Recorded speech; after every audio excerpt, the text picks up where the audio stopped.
সালামু আলাইকুম বন্ধুগণ। আমার পাশে দেখতেছেন এটা হইলো গ্রিন লেডি পেঁপে গাছ। আমি এখানে গ্রিন লেডি লাগাইলাম, রেক লেডি লাগাইলাম, টপ লেডি লাগাইলাম।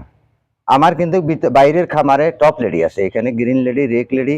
এই যে দেখুন পেঁপে গাছে কিন্তু অনেকটাই সমস্যা হয়ে গেছে, তারপরে দিয়ে কিন্তু ফুল চলে আসতেছে। এই যে দেখুন এখানে কিন্তু ফুল চলে আসতেছে, এগুলা ফুল আসতেছে। গোড়াতে কিন্তু গোড়াগুলো আমার উঁচু করে রেখে দিয়েছি, দেখেন এখানে গোড়াগুলো উঁচু, এখানে কিন্তু ফসল আসতেছে। কারণ এখানে পাহাড়ি এলাকা, আপনার এখানে পেঁপে গাছের একটু সমস্যা হয়।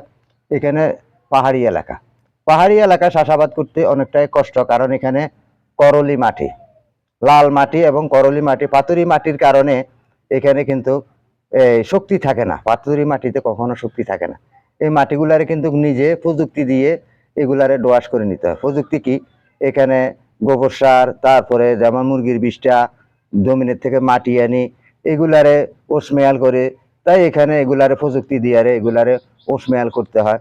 তারপরে দিয়ে কয় না যে আলাদা মাটিতে আমার কত শক্তি থাকে, এই শক্তি কিন্তু পাথুরি মাটিতে থাকে না।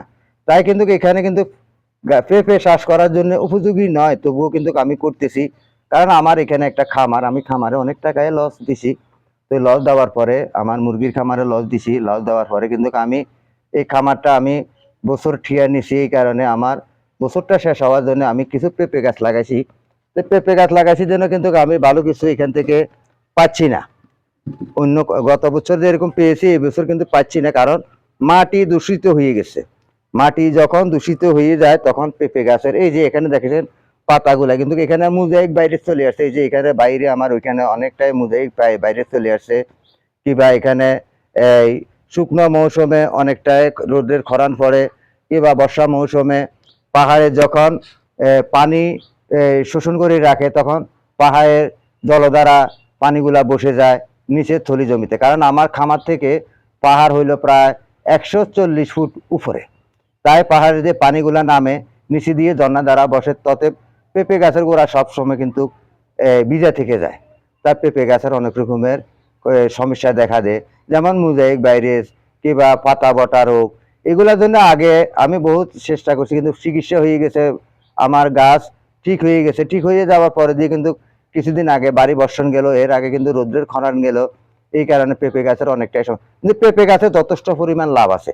পেঁপে সার যদি আপনি করতে পারেন কম খরচে অনেক লাভ। কারণ একটা পেঁপে গাছে যদি 100টা পেঁপে হয়, একটা পাকা পেঁপে যদি আপনি 50 টাকা হারে বিক্রি করেন, তাহলে 100টা পেঁপের দাম কত? 5,000 টাকা। আমি 5,000 টাকা বাদ দিলাম, আমি 4,000 টাকা ধরলাম। 4,000 টাকা ধরলে অত পেঁপে গাছে অনেক লাভ।